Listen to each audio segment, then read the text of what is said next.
Hi, this is Chris Nelder, and this is TraderChat on Fins TV. Awesome.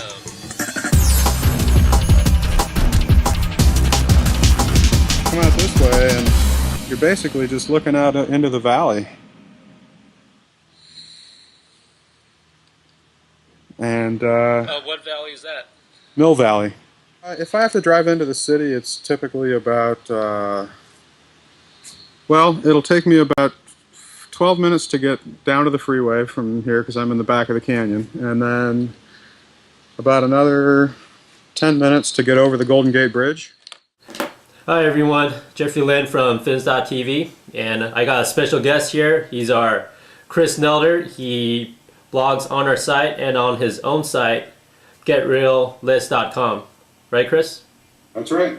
And Chris is one of the best, talking about peak oil, drilling rigs, solar energy, renewable energy, you name it, he probably knows it.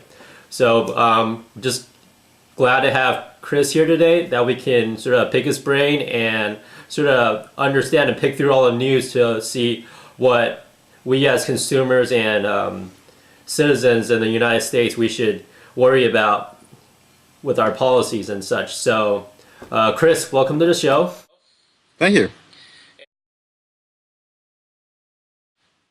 The most important thing that you've been talking about is peak oil and the supply and demand outlook on oil. It's really hard to really estimate exactly how much oil we have in the world or how much we can actually get to.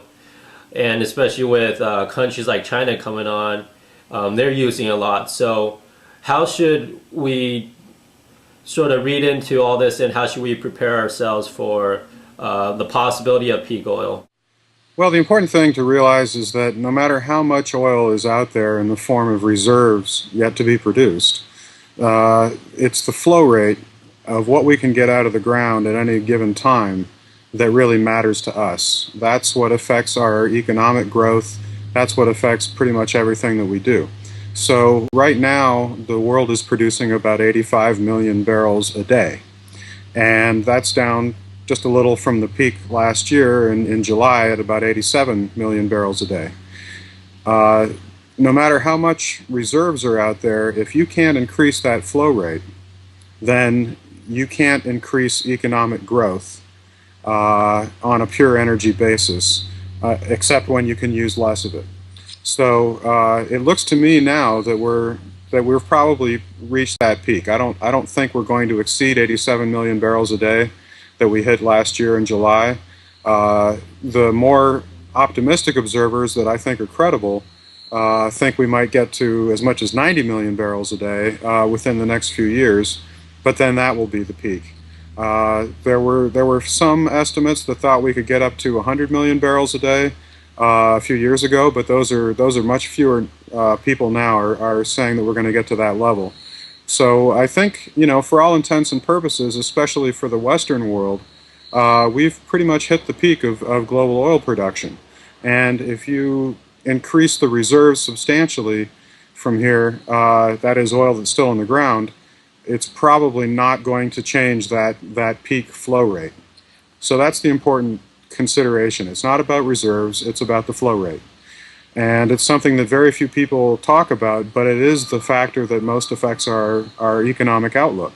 So what factors are limiting this flow rate? Is it technology that's producing the oil? Is it just simply investment in new oil rigs or finding new reserves? What is it? Well, basically, it's expensive to produce the remaining oil. We've gone through the cheap and easy oil worldwide. And it's expensive and it's difficult. It's coming from less desirable reservoirs. It's coming from much more remote and difficult to access places, deep water, eventually the Arctic probably, and marginal shale wells, and these types of, and tar sands. All of these types of expend, for example, for a big deep water offshore well, like we have now in the Gulf of Mexico, the most recent ones, you're looking at spending $5 billion for a platform, spending $100 million to drill each well. just to prove the resource. So these are projects that proceed slowly and carefully, and it's not just a matter of sticking a straw in the ground as it used to be in the days of cheap and easy oil.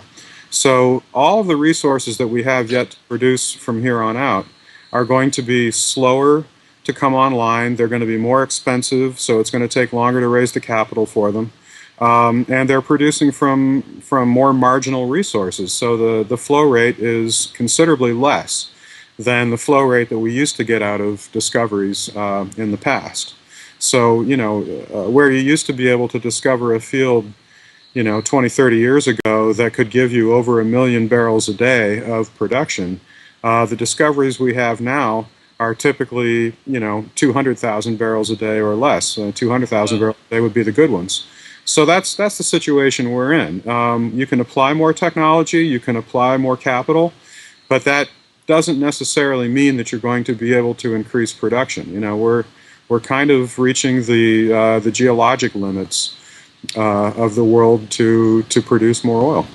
And do you sort of have an idea of how many barrels a day our increased global economy might need versus that production that we're limited to now? Is it growing faster than what we can produce? So our margin of safety is Indeed. shrinking?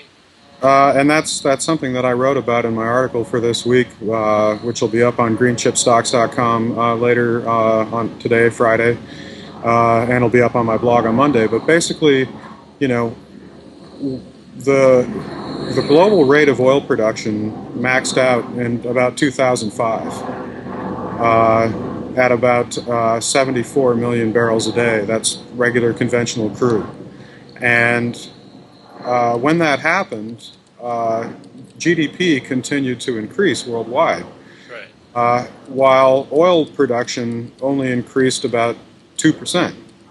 GDP increased 17%. And so that disconnect is part of what caused oil prices to spike, to really climb very steeply from 2005 onward. And that's exactly what you would expect when you have peak oil. So in the past, oil production generally increased per year at the same rate as global GDP, or very close to it. So if you got a 1.5% increase in GDP on the year, you probably increased your oil production 1.5%. Now we've reached the point where we can't continue to increase the rate of oil production each year. So any GDP growth that we have from here is either going to happen through tricks of hallucinated wealth, such as the Fed's been playing and other central banks have been playing, or we're going to have it through increased efficiency. But we're not going to have it through an increase in the raw primary energy supply. We can't just keep on using more oil like we have been in the past. That's what you mean. That's right. And so, we're looking at a turning point in the 150-year history of oil production. It's something that we haven't really come to grips with yet. If people want to learn more about this, how can they get in contact with you? I know you're on Twitter all the time. That's how we met. That's right. So what's your Twitter name, and what kind of stuff do you like to put out there other than bantering with people and showing us how to cook and stuff? Chris is a great cook, by the way, so he might have a cooking show coming out. You never know. That's right, I should. On Twitter, I'm Nelderini, Nelderini. I don't know why the Enie's on there. It's an old nickname. And You want to tell us about where that nickname came from? well, for some reason, some friends that I used to work with at a music startup used to call me the Don. Call me the Don. Call me the Don, as in like the Godfather. It's the central place to find all my stuff. So that's getreallist with 2Ls.com. And you'll find everything there. I've written over 750 articles, at least 150 or more about peak oil.